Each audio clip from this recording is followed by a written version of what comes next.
இலக்கை நோக்கி டுவர்ட் த கோல் இந்த நிகழ்ச்சிக்கு உங்களை அன்புடன் வரவேற்கிறோம். Praise the Lord. ஆண்டவராகிய இயேசுவின் இனிய நாமத்தில் உங்கள் எல்லாருக்கும் இந்த நல்ல நாளில் அன்பின் வாழ்த்துக்கள்.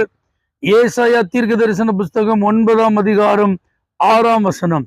அவர் நாமம் அதிசயமானவர், ஆலோசனை கர்த்தா. தமிழ்ல அதிசயமானவர் தனியாகவும் ஆலோசனை கர்த்தா என்பது தனியாகவும் இருக்கு. ஆனா ஆங்கில வேதாகமத்துல வண்டர்ஃபுல் கவுன்சிலர் அப்படின்னு, அதிசயமான அல்லது அற்புதமான ஆலோசகர்.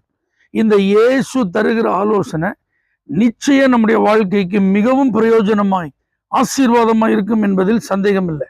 இன்னைக்கு ஆலோசனை கொடுப்பதற்கு ஏராளமானோர் எழும்பி இருக்கிறாங்க. ஏன்னா மனிதன் வாழ்வு அவ்வளவு பிரச்சனைக்குரியதா இருக்கிறது. மன அழுத்தம் சின்ன பிள்ளைக்கு கூட இப்போ வந்துடுது. என்ன செய்யறதுன்னு தெரியல. குழப்பம், டிப்ரெஷன்றாங்க.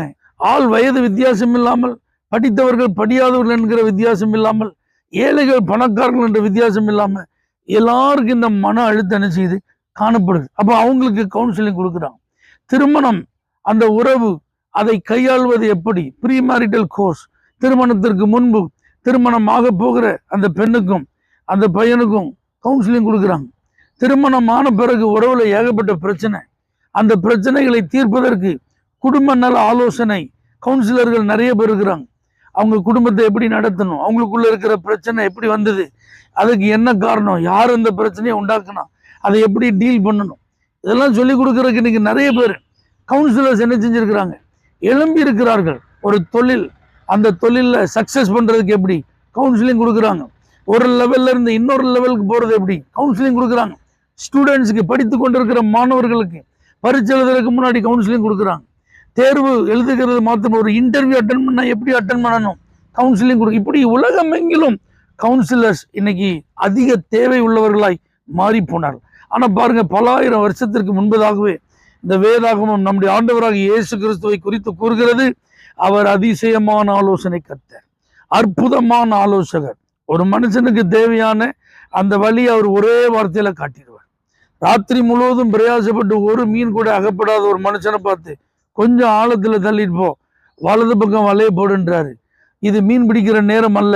கடந்த இரவு முழுவதும் இந்த கடல்ல தான் நான் பிரயாசப்பட்டு எனக்கு ஒரு மீன் கூட கிடைக்கலன்னு சொன்ன அந்த மனுஷனுக்கு ஆண்டவர் சொன்ன ஆலோசனைப்படி வலையை போட்ட போது 2 படவுகள் நிரம்ப அவனுக்கு மீன் கிடைத்ததை பார்க்கிறோம். ஆச்சரியம், பிரமிப்பு. ஏன்னா அவருடைய வார்த்தையில இருக்கிற அந்த ஆலோசனை, அதை கேட்டு நடக்கும்போது அது ஆசீர்வாதமாய் மாறுகிறது. விபச்சார பாவத்துல கையும் மெய்யுமாய் பிடிக்கப்பட்ட பெண்ணை கல்லறிவதற்காக எல்லாரும் கொண்டு வந்திருக்கிறாங்க.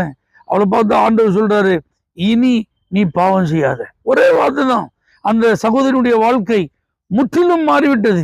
அவரை குற்றம் கண்டுபிடிக்க ராயனுக்கு வரி கொடுப்பது நியாயமா அப்படின்னு கேட்டப்ப ஆண்டவர் தன்னுடைய சீசன் பேதரிட போய் சொல்றாரு, எப்ப ஒரு தூண்டில் எடுத்துட்டு போய் நீ மீன் பிடி, முதல்ல பிடிக்கிற மீனின் வாயை திறந்து பாரு, அதுல ஒரு வெள்ளி பணம் இருக்கும், அதுல உனக்கும் எனக்கும் சேர்த்து டாக்ஸ் கேட்டுட்டார். அதே நேரத்தில் கேள்வி கேட்டவங்கள்ட்ட அந்த காயின்ல யாருடைய சொரூபம் இருக்கிறது, மேலெழுத்து இருக்கிறது அப்படி கேட்கும்போது இது ராயனுக்குரியதுன்னாங்க. அப்ப ஆண்டவர் இயேசு சொல்லுகிறார், ராயனுக்குரியதை ராயனுக்கும் தேவனுக்குரியதை தேவனுக்கும் சொல்லும். அவரையும் யாரும் குற்றப்படுத்தி அவருடைய பேச்சில் குறை கண்டுபிடிக்க முடியாது. அதே நேரத்தில் மற்றவர்களுக்கு தேவையான நல்ல ஆலோசனைகளை இந்த இயேசு கொடுக்க, தன்னை பின்பற்றி வருகிறவர்களுக்கு அவர் போதித்த போதனைகள், உவமைகள் மூலமாக அவர் கற்றுக் கொடுத்த காரியங்களெல்லாம் பார்த்தீங்கன்னா ரொம்ப ஆச்சரியமா, பரலோகத்தை குறித்த காரியங்களை எளிமையாய் விளங்கி கொள்ள அவர் உதவி செய்தார். ஒரு நடைமுறை வாழ்க்கையில ஒரு நபர் எப்படி இருக்கணும் மிக தெளிவாக கற்றுக் கொடுத்தார். இப்படிலாம் செஞ்சா ஆண்டவர் பாருங்க ஒரு நிம்மதியான வாழ்க்கை வாழலாம், வெற்றிகரமான வாழ்க்கை வாழலாம் என்பதை இந்த வேதாகமத்தில் எழுதி கொடுத்திருக்கிறார். அவர் எழுதி கொடுத்த இந்த வார்த்தைகள் தான் நமக்கு ஆலோசனைகள். இதை உட்கார்ந்து பொறுமையா அந்த நாட்களை வாசிங்க. உங்களுக்கு தேவையான எல்லா ஆலோசனைகளும் இந்த வேதத்தில் இருக்கிறது. தகப்பனே, நல்ல ஆலோசகரே, உடைய வார்த்தையிலிருந்து இந்த ஆலோசனைகளை நாங்கள் பெற்று வெற்றிகரமான வாழ்க்கை வாழ உதவி செய்யும். இயேசுவின் நாமத்தில் பிதாவே, ஆமென்.